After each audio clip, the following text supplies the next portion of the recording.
la Honorable Cámara de Diputados de la Provincia de Buenos Aires declaró al programa Caminos de Tiza, conducido por Mirta Goldberg, de interés legislativo y provincial.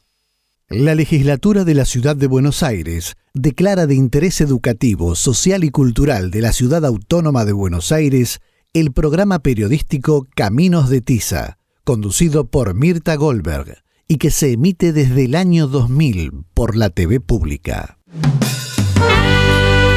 Hola, hola, ¿cómo les va? Les doy la bienvenida.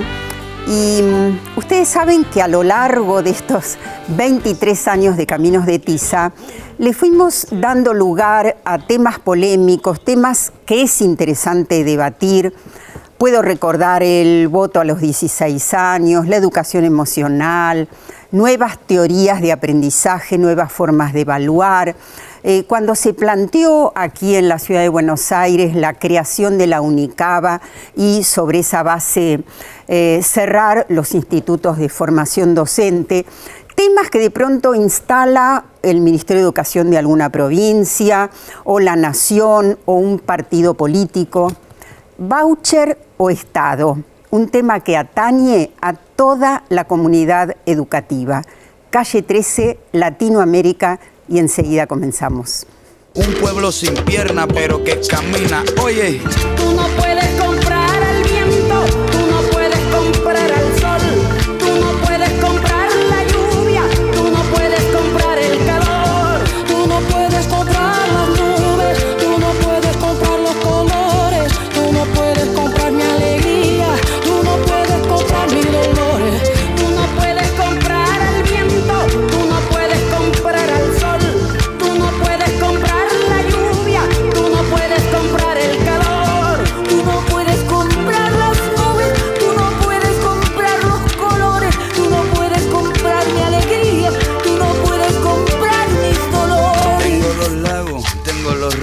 Y no se puede comprar los colores, no se puede comprar la alegría, no se pueden comprar las nubes, no se puede comprar la lluvia, no se puede comprar el sol. Y la educación se podrá comprar, veremos.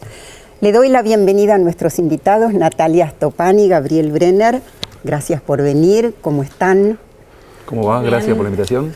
Bueno, a ver, Gabriel, este tema puntualmente de los vouchers te generó mucha producción de notas, lo pensaste. ¿Qué te pasó desde el impacto? Me parece que, en primer lugar, es preocupante el voucher, pero la verdad es que quienes lo proponen nunca han precisado cómo sería este voucher.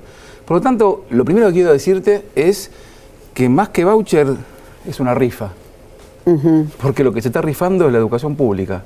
Y lo que está en juego es, y me parece que de eso es importante poder decir varias cosas, que el Estado se neutralice, se minimice y que quien pase a gobernar de manera absoluta los destinos de la educación sea el mercado. Y me parece que ahí está, creo, el primer nudo que tenemos que desanudar para poder entender de qué va esta propuesta. Bien, y este tema también, convocó a reflexionar en el Centro Cultural de la Cooperación, que es uno de los lugares donde participás. Sí, en efecto. Lo que nos llama poderosamente la atención es que se empiezan a discutir algunas cuestiones que creíamos y que creemos bastante saldadas. Digamos. Claro. Lo que está en riesgo creemos que tiene que ver con la posibilidad de seguir formando a las generaciones y generaciones que no van a cesar de llegar, porque de eso se trata el mundo, y en definitiva el peligro inminente es que una gran parte de la población y de los sectores populares específicamente puedan ir quedando paulatinamente afuera. Porque en definitiva el sistema de vouchers implica una privatización paulatina del sistema educativo y nos preocupa que entonces quienes no puedan acceder porque no tienen los ingresos o no tienen algunas condiciones, simplemente para quienes los proponen son personas no necesariamente educables. Pensaba cómo recibirán los docentes este tema, que en general están preocupados por temas relacionados con la didáctica, con la pedagogía, con la convivencia, con la evaluación. Entonces, ¿creen ustedes que es pertinente que se interesen también por estas cuestiones? Mirá, Mirta, yo creo que lo que está sucediendo nos interpela para que reaccionemos en defensa propia y en defensa de los demás. A ver, me parece que lo que no podemos permitir es que se lleven puesta la educación pública. ¿Pero sabes por qué? Porque la educación pública no le pertenece a un partido político. La educación pública no le pertenece ni a los radicales, ni al peronismo, ni al kirchnerismo, ni al PRO. La educación pública es patrimonio de la sociedad argentina y yo creo que si se mercantiliza del modo en que lo están proponiendo, el costo a pagar, aprovechando términos mercantiles, será tan centenario como la prestigiosa tradición que tiene nuestro sistema de educación pública. Entonces me parece que los docentes, las docentes, tenemos que reaccionar y además, voy a decir algo que seguramente coincidiremos, pero independientemente de la votación, llevarse puesta la educación pública no es gratuito, usando otro término mercantil, y va a tener enorme resistencia de parte de una sociedad, porque la educación pública no solo nos ha engalanado, sino que es parte de nuestro documento nacional de identidad comunitario, o sea, es parte de nuestra identidad familiar, comunitaria, provincial, federal, histórica. Y producto de una conquista, por supuesto. Ahora, yo pensaba, encima de todo esto y de lo que vamos a seguir desarrollando, hay que sumar que desde el partido político que lo propuso, La Libertad Avanza, hubo marchas, contradicciones, que sí, pero que en segundo mandato, pero ¿no es cierto? Y entonces todo esto también genera mucha confusión. Sí, creo que es parte de la estrategia. Esta idea de que es una reforma de primera o de segunda generación o que será... Y me parece súper paradójico porque si hay algo que esa propuesta en general no tiene, no solo la propuesta educativa, sino la de toda esa fuerza política, es que no hay una perspectiva de futuro, salvo la de terminar con derechos conquistados, terminar con una sociedad que avance hacia mayores derechos aún todavía ni siquiera pensados. Entonces, es un poco paradójico que propongan algunas cuestiones de a 10 a 20 años cuando su propuesta de futuro es la nada. Y me parece que nosotros y nosotras, lejos de proponer la incertidumbre, como también supieron decir exfuncionarios en el campo educativo, lo que tenemos que proponer del sistema son pistas. Ni siquiera estoy diciendo ofrecer certezas, porque de lo que se trata es de generar preguntas, de que los jóvenes puedan pensar qué quieren y poder encontrarse con un camino que no sea tan rocoso. Y tan incierto. Exacto. Bueno, decíamos, es un tema que se debatió bastante en estos últimos meses y que ocupó titulares de los diarios más diversos en los términos también más diversos. Vamos a ver alguno, que hace referencia a la escuela arancelada, propuesta de privatización, y todo lo que esto implica, ¿no? Porque... a ver, escuelas privadas hay en nuestro país a lo largo y a lo ancho, pero esto no fue nunca en detrimento de la escuela pública, que ha ido creciendo, por otro lado, en todos los niveles. ¿Escuelas privadas o más bien privarnos de la escuela? Yo creo que, a ver, lo que están planteando, digo para que lo entienda cualquiera, a cualquier edad, es que las escuelas se conviertan en empresas. Y si las escuelas son empresas, el conocimiento, aprender sujeto y predicado, es una mercancía. Y el docente tendría que ser un buen vendedor. Y el director, un gerente. Entonces, y así los seguiríamos. Contenidos, quién sabe quién los elaboraría. Las editoriales, un problema del mercado y un asunto privado. Entonces me parece que lo que hay que decir es que defender la escuela pública no es solamente defender el derecho a la educación, es defender, porque lo público tiene que ver con lo común, con la construcción de comunidad. Y en esta propuesta hay velada una muy clara manera de revitalizar y jerarquizar el egoísmo más desquiciado. Y cuando digo desquiciado es un adjetivo que le cabe a quien se propone para liderar, pero también a la propuesta de destrucción de la escuela pública argentina, repito, que nos ha de alguna manera criado, formado y nos ha dado identidad.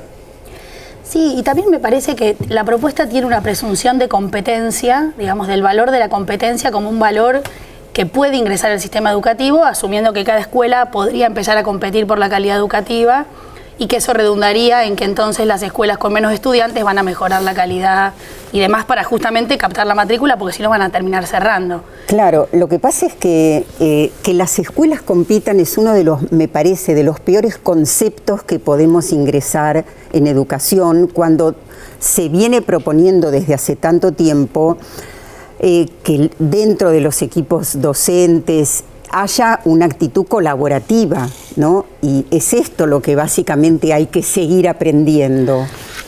Pero el imperativo es sálvese quien pueda, para quien propone esto. Y no es el que vos estás planteando, que tiene que ver con que el otro es mi hermano, que el otro es tan ciudadano como yo. Y me parece que el imperativo es sálvese quien pueda, y el otro siempre es una amenaza. Entonces, a mí me parece que también está bueno decir, y recupero un poco la pregunta de qué decirle a los docentes. Viste que mucha gente, docentes y no docentes, habla de las democracias escandinavas.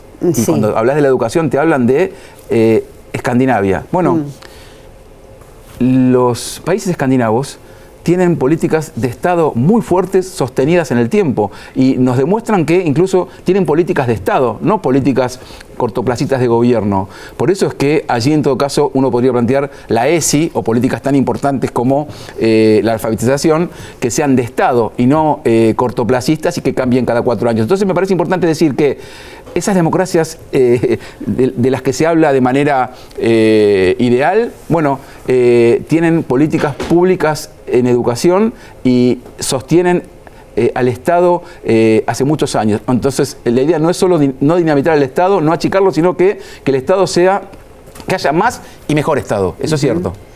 En educación y en salud, que van bastante juntas, ¿no? Vamos a ver otro titular, en este caso, que hace referencia a si esta es una medida constitucional, ¿no? Porque hasta ahora hablamos sobre todo del tema del financiamiento, pero hablar de voucher es también hablar de acceso, de obligatoriedad, y esto está planteado en la Constitución. Sí, la propuesta un poco parece desconocer lo que la propia normativa permite, además de que se lleva puesto, por supuesto, ¿no? toda la norma que indica que la educación es un derecho, pero sacando eso que es bastante evidente, me parece que algo de lo que no se está hablando demasiado es que una propuesta así, además de modificar la Constitución, cambiando la responsabilidad principal y secundaria, también habría que ver qué demandan las propias jurisdicciones. ¿Qué van a decir las jurisdicciones si el Estado central decide recentralizar la oferta y pasar a financiarlo de esta manera? Me parece que también ahí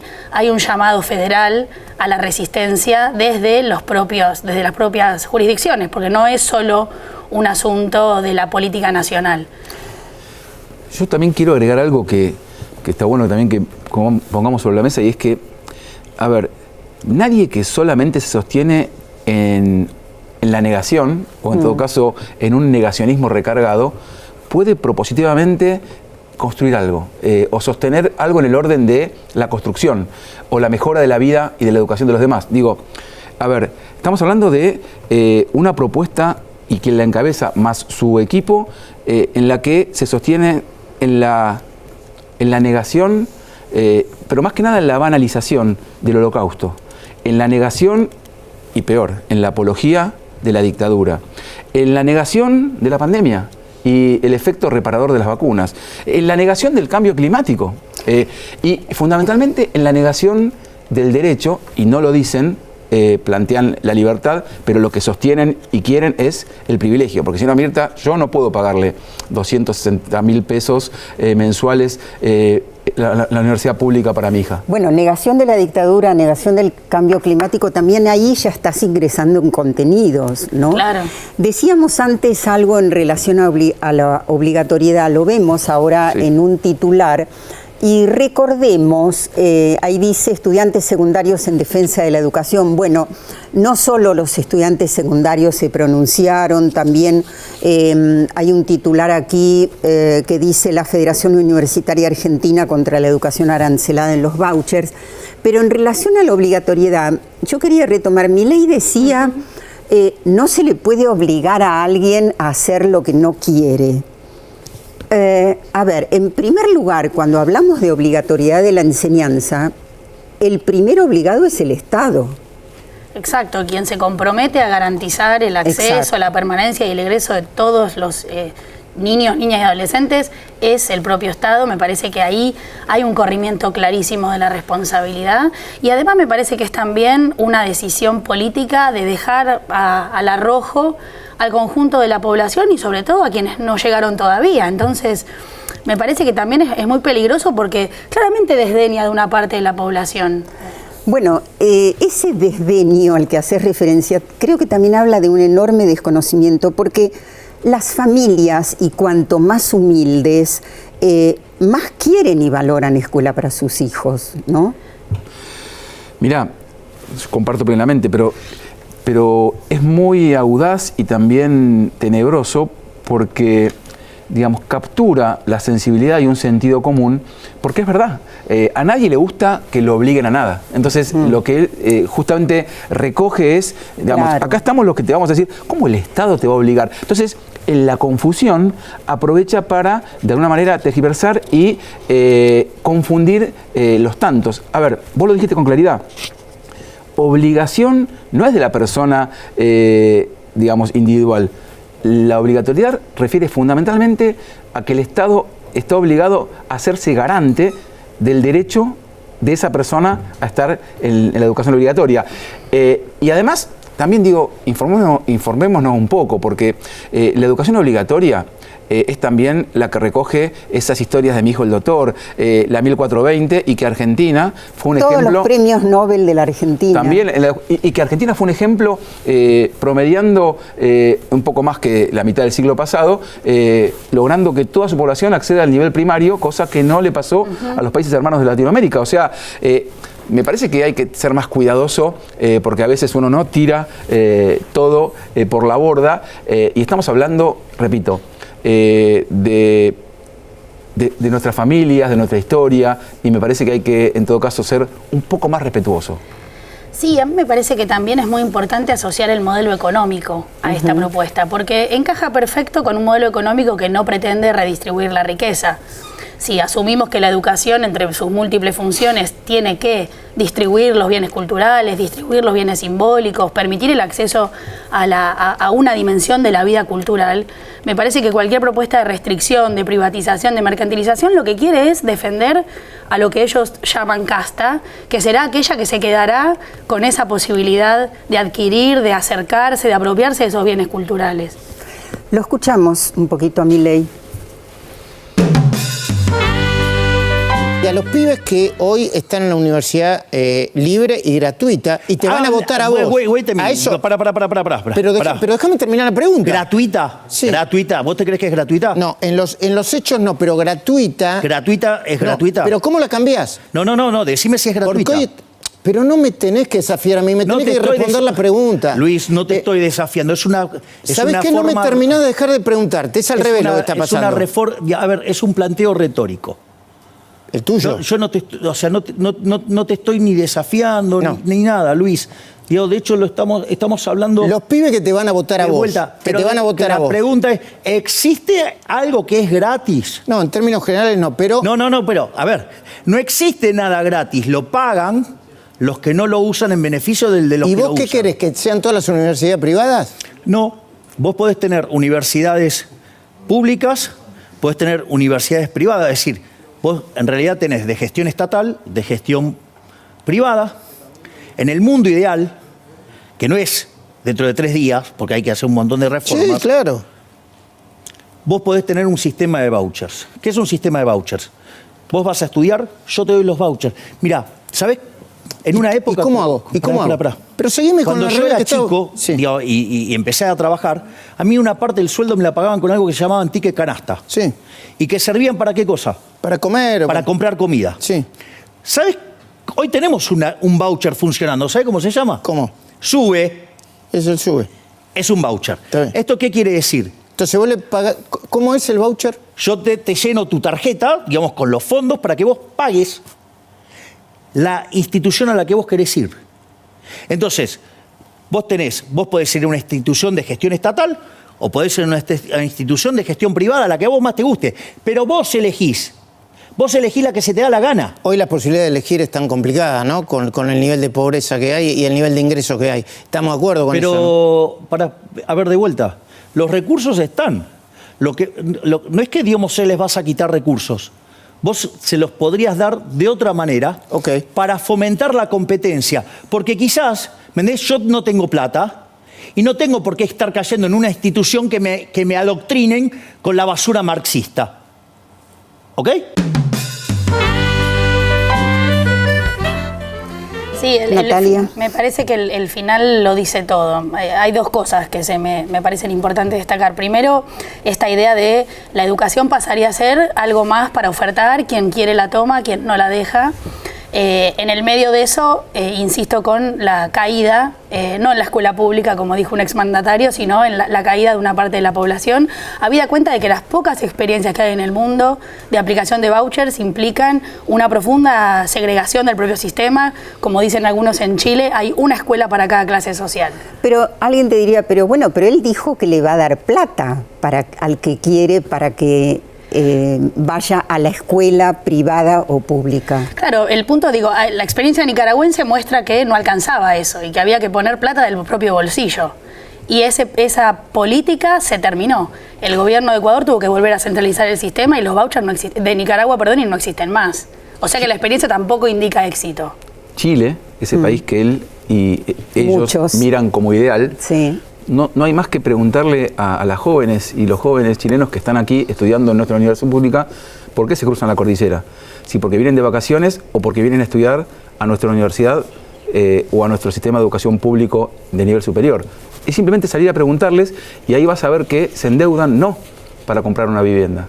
Se endeudan en Chile para pagar la universidad, sí, independientemente de que la terminen o no. Mira, Mirta, yo también te diría que lo que está diciendo esta persona es la confirmación del egoísmo más cruel como política de Estado, ¿no? Y me parece que solo puede salir de una mente desquiciada bajo los efectos de la religión del mercado o del fundamentalismo del mercado. O sea, me parece que eso hay que decirlo porque todo se compra y se vende. El alma, no importa quién queda en el camino. Claro. No, se venden, digamos, los órganos, que cualquiera compre armas, se vende el alma, y de alguna manera me parece que lo que también esto expresa es si estamos dispuestos a deshumanizarnos de manera absoluta.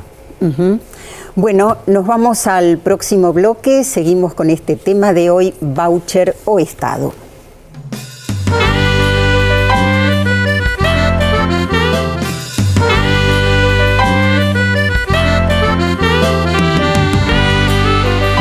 Bueno, sigo pensando que este tema debe ser de interés también para los docentes, que también creo la formación docente incluye o debería incluir, nos dirán ustedes, independientemente de si un docente va a trabajar en una escuela pública o privada, conceptos como el derecho a la educación. Doy una materia en un profesorado en la ciudad de Buenos Aires que además versa sobre los derechos humanos, la sociedad y el Estado, y es un tema de permanente conversación porque quienes se están formando para ser docentes asumen un trabajo con los otros, con las otras, con la humanidad misma que saben que es imprescindible pensarla, problematizarla, entender con quiénes estamos trabajando, sobre qué estamos trabajando. Asumimos una posición ética como docentes y desde esa posición es sabido que el mercado no va a garantizar ninguna de las condiciones para que eso que vamos a hacer a las aulas sea realmente masivo y sea de calidad. Claro, porque va a ser un subsidio a la demanda y la demanda puede ser limitada, ¿no? Con esto de dejar de lado la obligatoriedad. Ahora, podemos pensar cómo impacta en la familia y ¿ustedes creen que impactará eventualmente si esto se llevara a cabo en los docentes también? Pero claro que sí, sin duda. Si hoy mismo tenemos un sistema educativo, porque independientemente de esta propuesta, que de alguna manera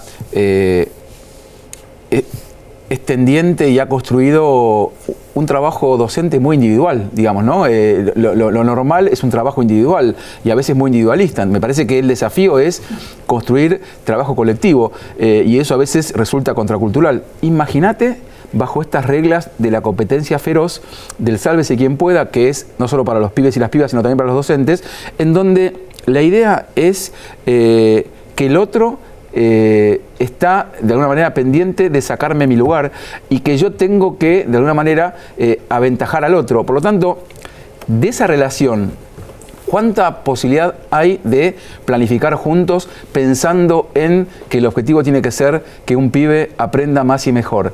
De esa relación, ¿cuánto podemos lograr que los docentes inserten, no en todo caso la lógica competitiva de mercado, sino las ganas de curiosear y aprender sobre el universo, sobre biología, sobre lengua y matemática? Me parece que está a la vista lo que de alguna manera anticipa este tipo de propuestas que se piensan para la educación.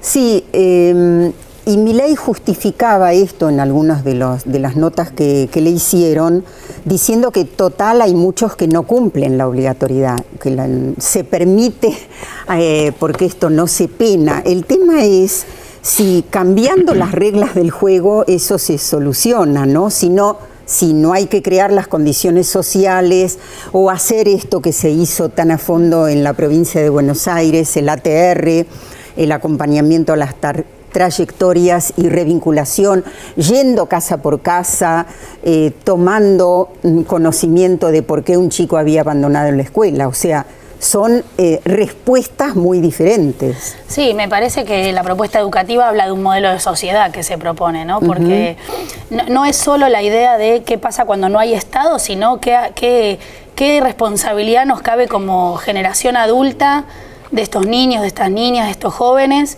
porque la propuesta educativa va acompañada de una propuesta de privatización del sistema de salud también. Claro. Va acompañada de propuestas para el trabajo que también encajan con una sociedad individualista, con una sociedad en la que te intentan hacer creer que de lo que se trata es de que vos seas exitoso y que el fracaso por ende también depende de vos. Me imagino el impacto que puede tener en la salud mental también de los jóvenes, la sensación de frustración de no poder avanzar en su carrera, sea porque no verla interrumpida, claro. O verla interrumpida, o porque no tengan el dinero para pagarla, o porque yo me pregunto qué pasará con aquellas carreras no demandadas. ¿El Estado solo ofrece lo que es demandado o ofrece cosas para despertar?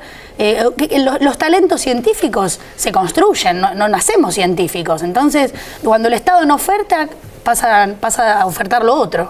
Nati, hablábamos, ayer volví de Córdoba de un encuentro de la UPC, el Sindicato de Docentes Cordobeses, un congreso de educadores rurales. Digo, para contrarrestar claramente frente a las propuestas que salieron de este sector político que quiere liderar el país. Hay escuelas rurales que tienen muy poquitos niños o niñas, matrículas. Así es. Por razones climáticas, geográficas, muchísimas razones que tendríamos que poner sobre la mesa. Entonces, el criterio mercantil de que no es rentable esa empresa, porque la escuela se convierte en una empresa, pone directamente sobre la superficie algo que quisiera decirte, y es que también tenemos que decir, y a los docentes les interesa esto, que quien gobierne los destinos de la educación tiene que conocer la educación y las escuelas. Bueno, me parece que esto también habla de una ignorancia de alguien que piensa la escuela solamente leyendo a teóricos neoliberales de los 80. Vidal cerró en la provincia de Buenos Aires escuelas que tenían pocos alumnos. Hablábamos al comienzo del programa de esta tradición nuestra de escuela pública y por supuesto nos remite a la ley 1420. La primera ley que estuvo vigente en el país fue la 1420, Ley de Educación Común. Dicha ley permaneció vigente por mucho tiempo y dentro del ámbito educativo es muy conocida porque reguló la educación en el país por largo periodo. La misma fue sancionada el 8 de julio de 1884 durante el mandato del presidente Julio Roca. Establecía una educación en Argentina universal, es decir, para todos. Obligatoria, porque definía que la educación primaria debía ser de carácter obligatorio para todos los habitantes del país. Gratuita, porque sería responsabilidad del Estado brindar ese nivel educativo. Y laica, es decir, que dejaría de enseñarse y dar guiones de la religión católica, principalmente en aquel momento. Bueno, por supuesto, la ley 1420 se estudia en los institutos de formación docente. Sí, claro, estudiamos la 1420, estudiamos también todo el proceso histórico de masificación del sistema educativo, de acceso, como decía Gabriel antes, Argentina es ejemplo, mal que le pese a mucho, porque es notable que tampoco en las buenas cosas podemos ser ejemplo para hablar de inserción de Argentina en el mundo, en poder avanzar en el derecho a la educación secundaria y cómo el derecho a la educación secundaria habilita a pensar a la educación superior como un derecho, porque en algún punto cualquier proceso de privatización o de segmentación del sistema como se está proponiendo, lo que empieza a poner en tela de juicio es todo lo que sigue a la educación básica, a la educación primaria. Entonces, paulatinamente iríamos no solo privatizando, sino también perdiendo derechos. ¿Puedo agregar un dato? Porque está muy bien, como dice Nati, a la 1420 la conocemos fundamentalmente por lo que recién comentaban en ese video y por lo que está diciendo Nati. Pero permitidme decir algo, porque estos días un personaje mediático que se lo conoce por su campera amarilla, pero que es legislador del norte argentino y que defiende como quizás nadie las ideas del candidato a presidente que estamos comentando, contó de su experiencia personal y con mucho orgullo y propone el castigo físico en la escuela. Y muchos no saben que esa misma ley de 1884 es la que deroga el castigo físico que, digamos, mirá cuánto tiempo después alguien la está proponiendo como algo positivo. Impresionante. Todos planteos de un enorme y peligroso retroceso. Bueno, vamos a escuchar desde Tandil a Magdalena Roa. Soy Magdalena Roa, docente, vicedirectora de la Escuela Nacional Ernesto Sábato, dependiente de la Universidad Nacional del Centro de la Provincia de Buenos Aires, con sede en Tandil, y también docente universitaria de esta misma casa de estudios de la Facultad de Ingeniería, especialmente vinculadas a carreras de formación docente. Hago estas aclaraciones porque al momento de consultarme acerca de mi opinión sobre la modalidad voucher para la educación, quiero inscribir mi posicionamiento desde esos lugares en los que ejerzo mi profesión, que tienen que ver con los de la educación pública.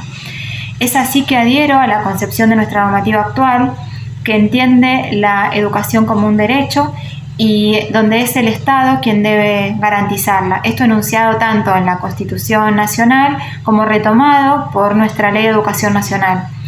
En la Ley de Educación Nacional se explicita que es el Estado el que debe brindar una educación integral, permanente, de calidad y que dé garantías de gratuidad, de equidad y de igualdad.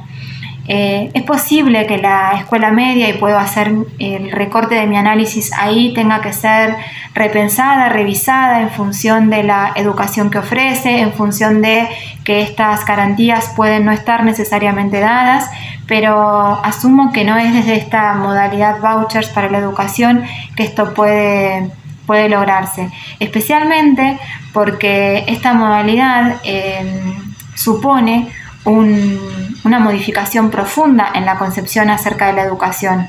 Es sabido que se entiende bajo la modalidad voucher una educación como servicio y no como derecho, tal como nuestra normativa lo entiende.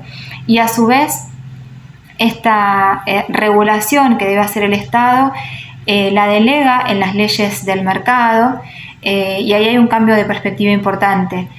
Bajo esta perspectiva, las familias tendrían que optar por la educación de sus hijos y de sus hijas en función de, entre otras cosas, los indicadores sobre las evaluaciones que estas escuelas otorguen. Y podrán, según los recursos compensatorios que tengan, acceder a algún tipo de escuela en particular. Claro, una cosa es mejorar, revisar y otra muy diferente es suprimir.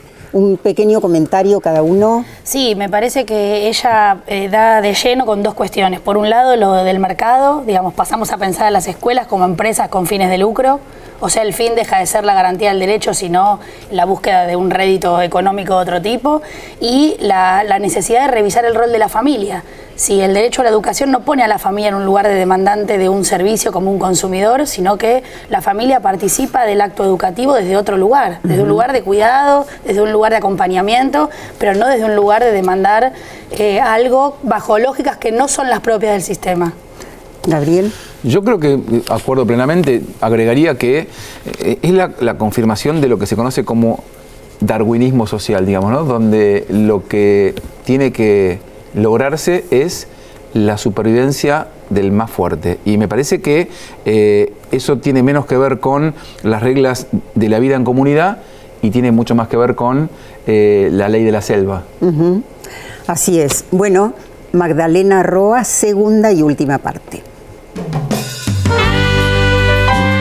Adherir a esta perspectiva, mi criterio tiene algunos riesgos.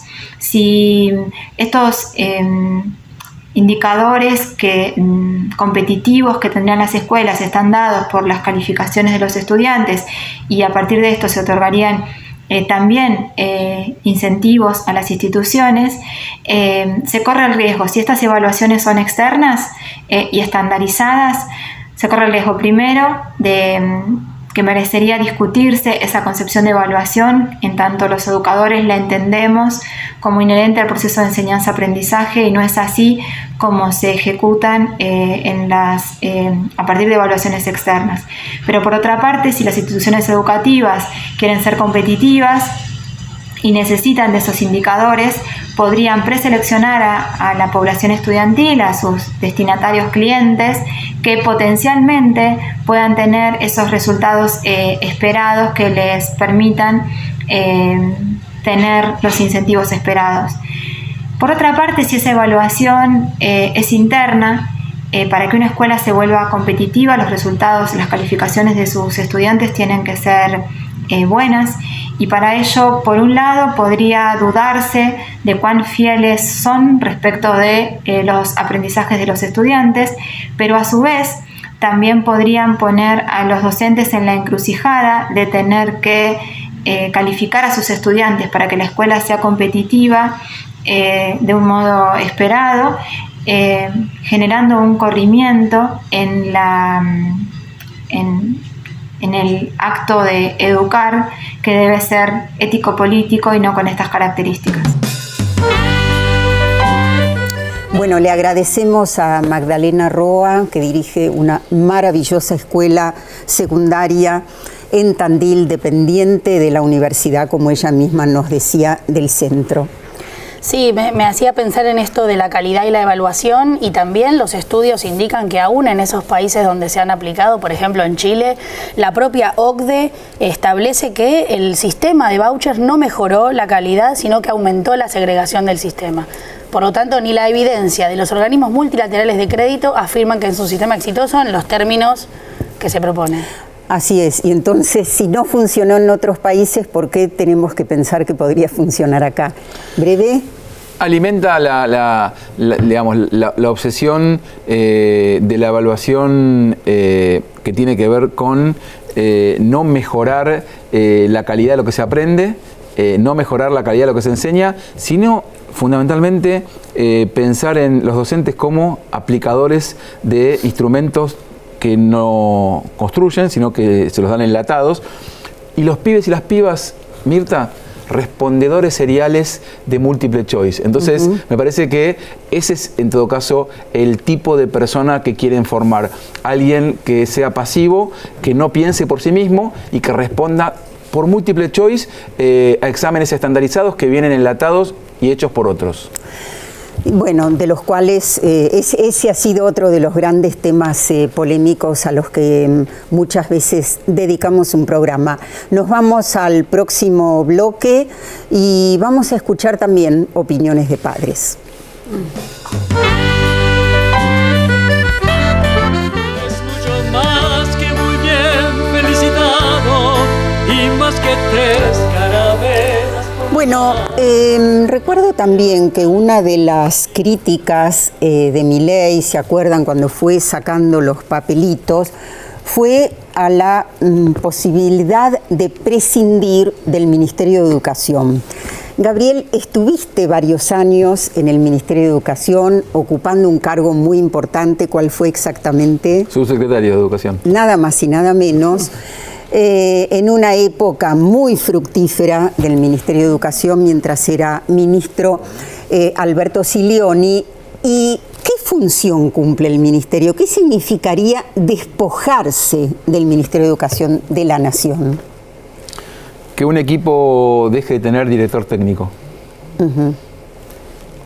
Que en todo caso no existan de alguna manera el sentido de unidad que un Ministerio Nacional tiene que darle mucho más a un país como el nuestro después de la ley de educación de los 90 que se desentendió, que descentralizó, que se desresponsabilizó. Entonces mucho más hoy un Estado Nacional le tiene que dar un sentido de coherencia, de poder poner el foco en lo común, en ese piso en el que tenemos que acordar digamos como básico para todos y los que formamos parte de la sociedad y las escuelas. Entonces me parece que es, de alguna manera, vuelvo a la idea de rifa, porque me parece que lo explica mucho mejor.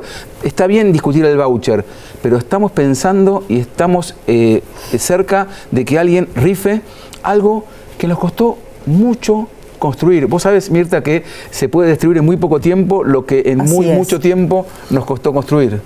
Así es. Y por otro lado, el Ministerio de Educación de la Nación convoca regularmente al Consejo Federal de Educación con presencia de ministros de todo el país y se conocen las distintas realidades, las distintas preocupaciones, se hacen acuerdos, como vos decías, se producen materiales que son para todo el país, con un trabajo de una enorme seriedad y de un enorme cuidado, ¿no? Además de todos los lineamientos políticos. Entonces, bueno, barrer con un Ministerio de Educación es, como vos decías, rifar, es dejar totalmente librado al azar lo que se haga, lo que no se haga, lo que se enseñe, cómo se enseñe, todo. Tiene un parentesco con barrer un Ministerio de Salud cuando después viene una pandemia. Digo para ver que las cosas tampoco están tan aisladas, digamos, ¿no? En cuanto a responsabilidades. Pero vos fuiste muy clara, de alguna manera es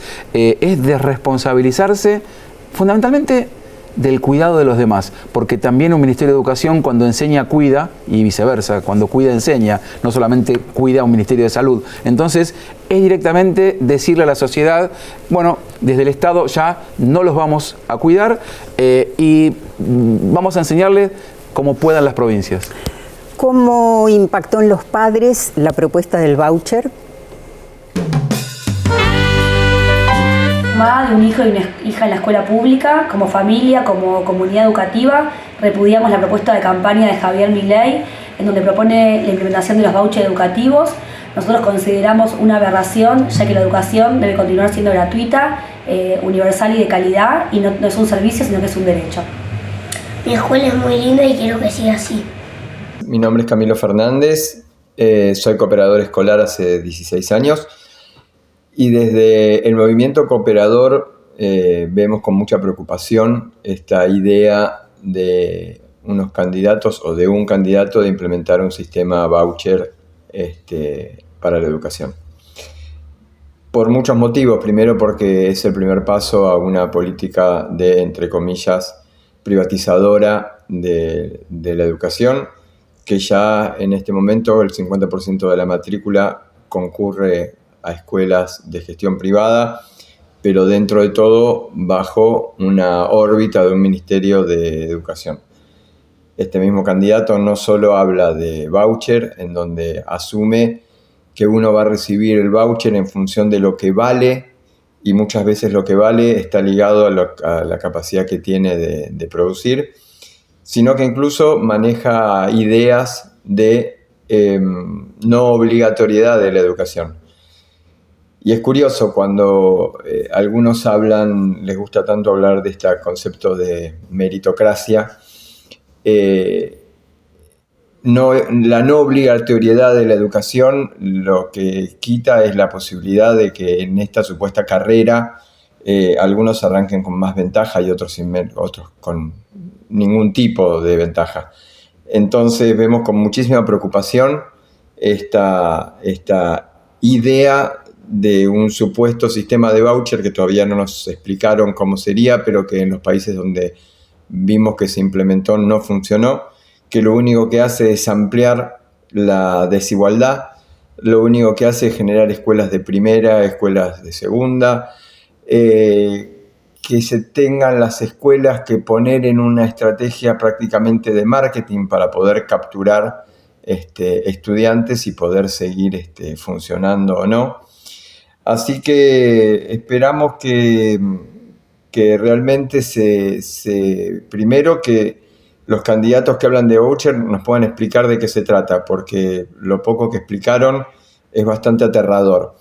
Y que la comunidad entienda bien hacia dónde va esto, porque las experiencias que hay en el mundo y las experiencias que pudimos vivir en este país son bastante trágicas como para permitirnos dar un paso atrás en todos los avances que a lo largo de la historia argentina se pudieron dar en términos de educación. Nati. Sí, la verdad que retomo lo que decía en relación a la matrícula de los estudiantes y cómo está organizado el sistema, porque un poco lo que decía Gabriel, ¿no? Un profundo desconocimiento se trata de la política, porque en nuestro país prácticamente el 74% de los estudiantes y las estudiantes asisten al sector estatal de gestión.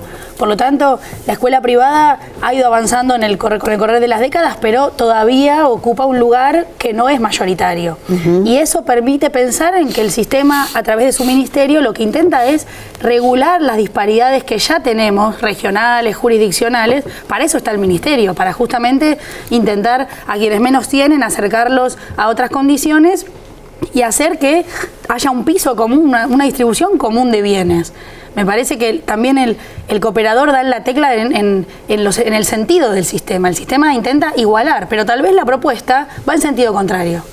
Bueno, hubo muchos colectivos de padres que se pronunciaron contra el voucher. ¿Algo breve?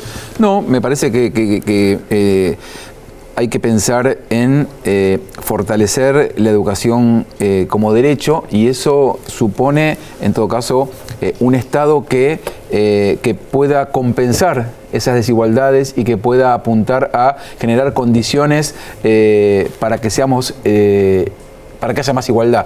Y esta propuesta, que se está criticando, propone directamente una competencia que de movida es desigual, porque le agrego algo al cooperador que dijo cosas muy interesantes, y es que la meritocracia nos hace una trampa, porque las condiciones de partida en general son desiguales. Entonces, para decirlo con un ejemplo concreto, cuando en una carrera se sale de la misma línea, pero alguien corre descalzo y otro corre con unas zapatillas último modelo, salen del mismo lugar, pero las condiciones para, como punto de partida son bien desiguales. El punto de partida es diferente. Por eso es importante la equidad, ¿no? Y el Estado. Y el Estado, que es el que la otorga. Se hizo en septiembre el encuentro anual por las adolescencias, lo hizo UNICEF junto con el Fondo de Población de Naciones Unidas, y esto es lo que decía uno de los participantes. La educación tiene que ser pública y de calidad. Listo. Es fácil, dicho así.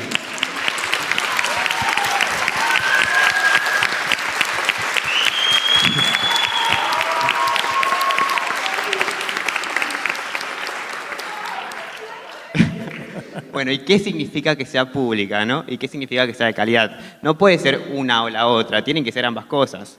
Tienen que ser ambas cosas. El hecho de que sea pública quiere decir que sea para todos, para todas, para todes, como quieras decirlo. ¿Qué significa que sea para todes? Bueno, que cualquier persona de cualquier parte del país se pueda sentir parte y contemplada por la educación. ¿Ok? Hasta acá vamos bien. La educación, entonces, al ser pública, quiere decir que va a ser para todos, y como yo ponele que tengo una diversidad, ok, también para mí. Para mí, que soy una persona diversa en recursos, diversa en forma de pensar, diversa en mi forma de ser, en mi origen, en mi cultura, cualquier tipo de diversidad que sea y que sea de Argentina o incluso de cualquier parte del país, una persona que se considere argentina, la educación del futuro tiene que ser y abarcar a esa persona. Bueno, lo que significa escuela para todos, vivan donde vivan y haya la matrícula que haya, ¿no? Porque si hay 5 alumnos, justifica escuela. Porque si esa escuela se cierra, esos alumnos tienen otra a enormes distancias y posiblemente sean desertores. O sea un problema enorme para las familias el traslado. Sí, sí, en efecto la política es gravísima porque donde no haya demanda, entonces no hay oferta. Porque así es la ley del mercado. Por lo tanto, si no hay suficiente cantidad de personas que necesiten educación, porque además también la garantía del Estado es ofrecer, no es solamente mostrar las posibilidades para quien elija solamente lo que quiere según sus intereses. Se supone que la educación común implica que hay una cantidad de cosas que consideramos del orden de lo compartido que queremos volver disponibles. Claro, a veces no hay demanda porque las personas no saben que lo que tienen es un derecho y que entonces el Estado tiene que cumplir con ese derecho. Pero también está bueno decir que no puede haber educación de calidad si no están todos los chicos adentro de la escuela. O dicho de otra manera, está muy bien lo que dice este muchacho, pública y de calidad. A ver, para que sea de calidad la educación, tienen que estar juntos inclusión y calidad. Porque propuestas como las de La Libertad Avanza lo que plantean es separar la inclusión de la calidad. Entonces, digamos, no solo regula el mercado, sino que al separar la inclusión de la calidad se legitima de manera absoluta la desigualdad. Así es. Bueno, nos vamos a la bibliografía, que en esta oportunidad es de un libro absolutamente reciente, y quiero resaltar por otra parte que la editorial que lo publicó pensó en primer lugar en que el libro pueda llegar a todos. Entonces hizo una edición que es muy accesible, además se puede leer el libro online, y se trata de textos de diferentes, ahí estamos viendo, especialistas en ciencias sociales que provocan al pensamiento, que incluye propuestas también, y entonces recuerden que está esta versión digital y la edición económica. Es una compilación de Guillermo Levi, como vimos, se llama Ensayos Urgentes para pensar la Argentina que asoma, y te dejo pensando que nos comentes, Gabriel, por qué te parece interesante y por qué proponemos también este tipo de bibliografía hoy a los docentes. Porque Guillermo Levi, compilando, pero también allí Daniel Feierstein y un conjunto de colegas fundamentalmente vinculados a las ciencias sociales y a la Universidad de Buenos Aires, de alguna manera rompen con cierto mito, cierta lógica del demonio, que a veces no permite ir en búsqueda de la información que ayuda a discernir. Entonces justamente son textos que ayudan a entender no que allí hay un monstruo, sino que el fenómeno de esta versión de la extrema derecha en la Argentina está ligado también a fenómenos que nos exceden y que tienen que ver con el mundo que vivimos, pero ellos lo explican también de manera muy interesante por razones también domésticas. Entonces, invito a leer los artículos porque es realmente aclara, explica y de alguna manera nos ayuda a entender este fenómeno. Bueno, y ya que estás en el uso de la palabra, chiquitito de despedida. La verdad es que creo que hay que defender la educación pública como una trinchera. Y la palabra trinchera no en su versión bélica, sino fundamentalmente en el desafío que tenemos que hacer en cualquier rincón de la patria para defender, repito, para defendernos, para defender el derecho a la vida. Así es. Despedida. Despedida, me parece que no es la discusión por menos Estado, sino por más Estado. Me parece que es una discusión por tener más y mejores escuelas, por demandar más y mejor calidad, nunca menos. Bueno, muchas gracias a ambos, y qué decirles, me parece que queda claro que esta propuesta del voucher no soluciona nada, no viene a solucionar nada, agrava el acceso, agrava la obligatoriedad de la enseñanza, y recordar también que cualquier reforma que se haga tiene que ser consulta, tiene que ser debatida, tiene que ser argumentada, tiene que explicarse cómo, cuándo, en qué tiempos, con qué presupuesto, y si nada de esto se hace, entonces es solo tirar bombas. Gracias, hasta la próxima semana.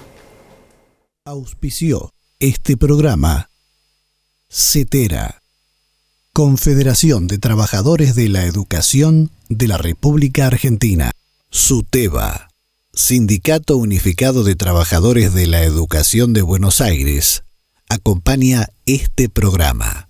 Mucho más que muy bien felicitado, y más que 3 carabelas por la mar, más que batallas perdidas y ganadas.